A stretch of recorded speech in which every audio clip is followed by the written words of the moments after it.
Perkenalkan, nama saya Widya Kartika. Nama saya Irma Yuliani. Nama saya Risna Ramadaningsi. Nama saya Sebrina Intan Aulia. Kami dari kelas 11 MIPA 1 akan menjelaskan beberapa tokoh nasional maupun daerah.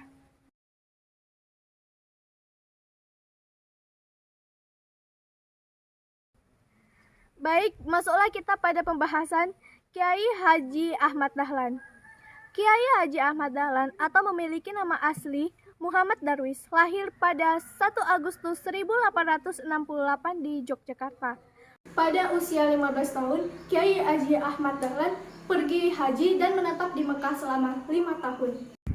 Pada periode ini, Ahmad Dahlan mulai berinteraksi dengan pemikiran-pemikiran pembaharu Islam seperti Muhammad Abduh, Al-Afghani, Rashid Ridho, dan juga Ibnu Taimiyah. Setelah kembali ke kampung halamannya pada 1888, beliau berganti nama menjadi Ahmad Dahlan. Pada tahun 1903, beliau kembali ke Mekah dan menetap di sana selama 2 tahun. Peran Kiai Haji Ahmad Dahlan begitu besar untuk Indonesia. Beliau berhasil mempelopori kebangkitan umat Islam untuk menyadari nasibnya sebagai bangsa yang terjajah. Berperan besar dalam mendirikan Muhammadiyah, mendirikan organisasi Aisyah, dan juga mendirikan Hizbul Wathan. Dalam puncak perjuangan Republik Indonesia, peranan dan sumbangan beliau sangatlah besar bagi kebangkitan nasional di awal abad ke-20. Lalu, bagaimana dengan perjuangan Kiai Haji Ahmad Dahlan? Setelah kembali ke tanah air, Kiai Haji Ahmad Dahlan menikah dengan Siti Waliyah yang kelak menjadi pahlawan nasional. Siti Waliyah adalah pendiri dari perempuan Aisyah. Ajaran yang dikembangkan oleh Ahmad Dahlan berfokus pada Al-Quran dan juga Sunnah. Dakwah yang dilakukan oleh Ahmad Dahlan tidak sepenuhnya berjalan mulus. Penolakan, pertentangan, bahkan ancaman pembunuhan kerap kali dialami oleh Ahmad Dahlan dalam mengembangkan Muhammadiyah. Ketika surat permohonan dari Hindia Belanda dikeluarkan, Ahmad Dahlan hanya dapat melakukan aktivitasnya di Yogyakarta. Tidak kehabisan akal, Ahmad Dahlan tetap melakukan dakwah di berbagai kota dan melakukan pendekatan lewat jaringan dagangnya. Ahmad Dahlan tercatat memimpin Muhammadiyah pada tahun 1912 sampai 1923. Salah satu strateginya adalah mendidik para pamong praja yang belajar di Ospia Magelang dan Quake School Jetis Yogyakarta, tempat dirinya juga belajar. Atas dedikasinya, Ahmad Dahlan menerima gelar pahlawan nasional. Dengan penuh kesabarannya, Ahmad Dahlan membawa dampak positif bagi Indonesia yang mayoritasnya adalah beragama Islam. Pada usia yang ke-54 tahun, tepatnya pada 23 Februari 1923, Kiai Haji Ahmad Dahlan wafat. Tapi ada yang menarik nih, kira-kira apa ya?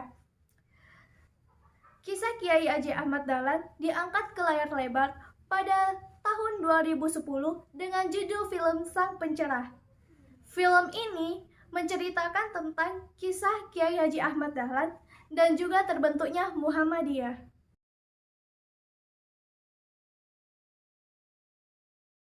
Fatmawati, wanita asli pribumi yang lahir di Bengkulu pada 5 Februari 1923.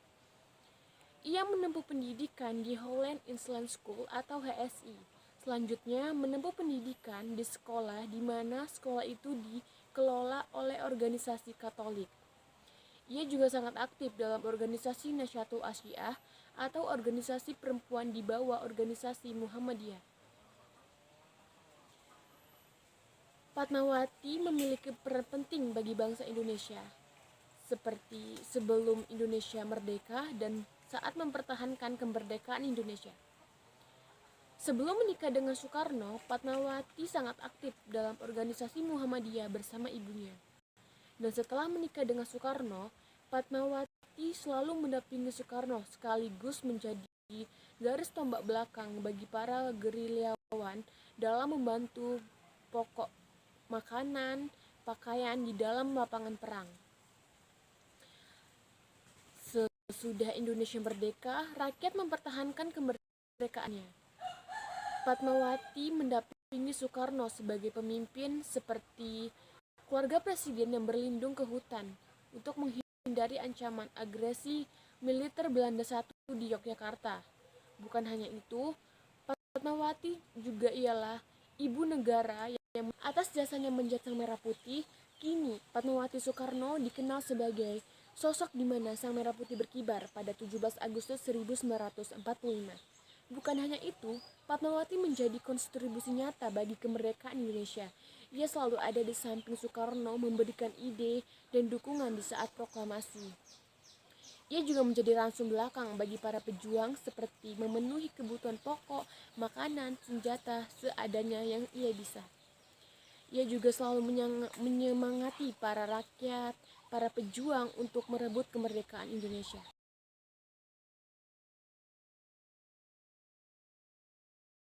Muhammad Yamin, lahir pada tanggal 24 Agustus 1903 di Sawah Lunto, Sumatera Barat. Pendidikannya dimulai ketika ia bersekolah di HIS. Ia juga mendapat pendidikan di sekolah guru. Muhammad Yamin juga menganyam pendidikan di Sekolah Menengah Pertanian Bogor, Sekolah Dokter Hewan Bogor, serta Sekolah Kehakiman Jakarta. Tempat-tempat di mana Muhammad Yamin menempuh pendidikannya.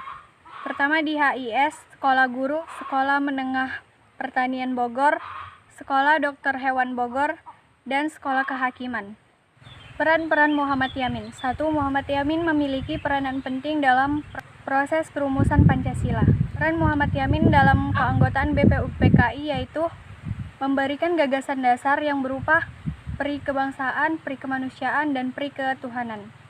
Peran Muhammad Yamin dalam proklamasi kemerdekaan Indonesia adalah menyusun beberapa persiapan menuju kemerdekaan Indonesia seperti menjadi anggota BPUPKI, PPKI, Panitia 9, dan ikut merancang rumusan pembukaan Undang-Undang Dasar 1945. Yang ketiga, pada Kongres Pemuda II yang berlangsung pada tanggal 27 sampai 28 Oktober 1928, Muhammad Yamin memiliki peran penting dalam menyusun teks Sumpah Pemuda dan menetapkan bahasa Indonesia sebagai bahasa nasional. Muhammad Yamin juga merupakan anggota BPUPKI dan anggota Panitia 9, di mana akhirnya berhasil merumuskan Piagam Jakarta. Piagam Jakarta ini merupakan cikal bakat dan merupakan dasar dari terbentuknya Undang-Undang Dasar 1945 dan Pancasila. Tercatat Muhammad Yamin yang pernah diangkat menjadi sebagai anggota Komite Nasional Indonesia Pusat. Setelah Indonesia merdeka, Muhammad Yamin banyak duduk di jabatan-jabatan penting negara, di antaranya menjadi anggota DPR sejak tahun 1950, Menteri Kehakiman 1951 sampai 1952, Menteri Pengajaran, Pendidikan, dan Kebudayaan tahun 1953 sampai 1955. Bentuk perjuangan Muhammad Yamin yaitu mendirikan Jong Sumantren Bond yang termasuk organisasi pemuda awal pergerakan nasional.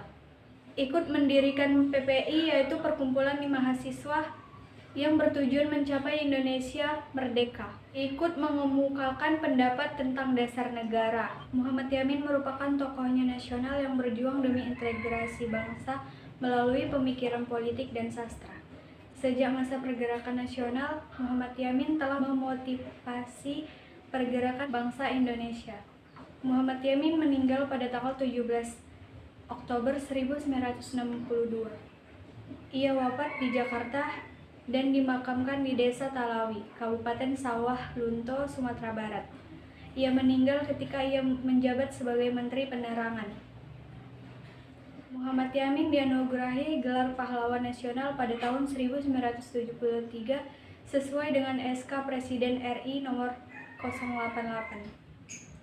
Perjuangan Muhammad Yamin. Muhammad Yamin merupakan pahlawan yang memperjuangkan persatuan dan kesatuan pemuda melalui Sumpah Pemuda tahun 28 Oktober 1928. Beliau adalah seorang sastra. Muhammad Yamin termasuk salah satu pakar hukum yang juga merupakan penyair terkemuka Angkatan Pujangga Baru.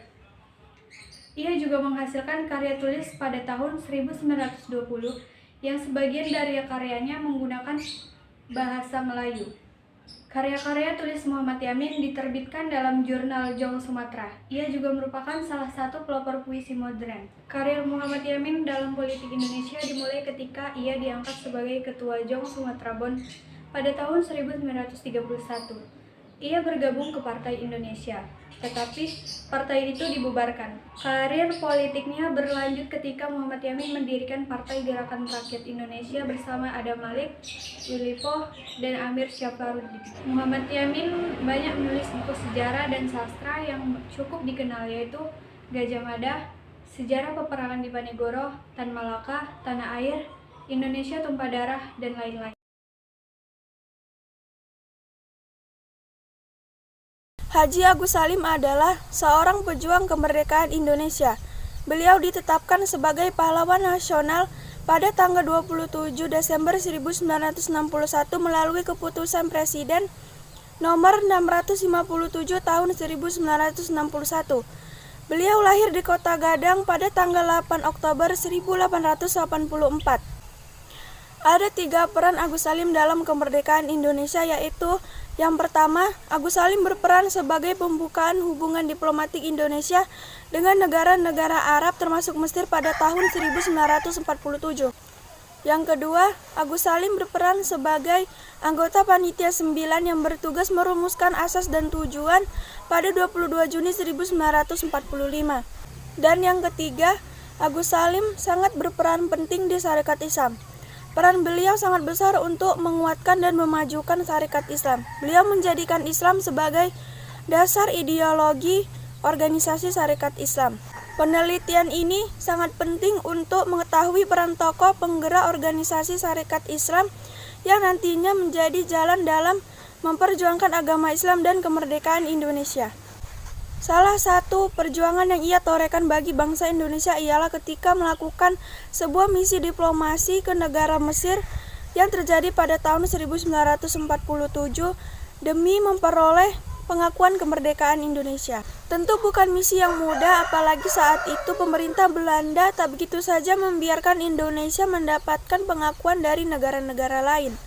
Namun, berkat kegigihan tim delegasi yang dipimpin oleh Agus Salim bersama dengan rekan-rekannya, Indonesia mampu memperoleh pengakuan dari negara Mesir, yang membuat negara Mesir menjadi negara pertama yang mengakui kemerdekaan Indonesia. Pada perkembangannya, Agus Salim berhasil memimpin tim delegasi Indonesia untuk mendapatkan pengakuan kemerdekaan dari negara Mesir, Suriah, Lebanon, dan juga Yaman.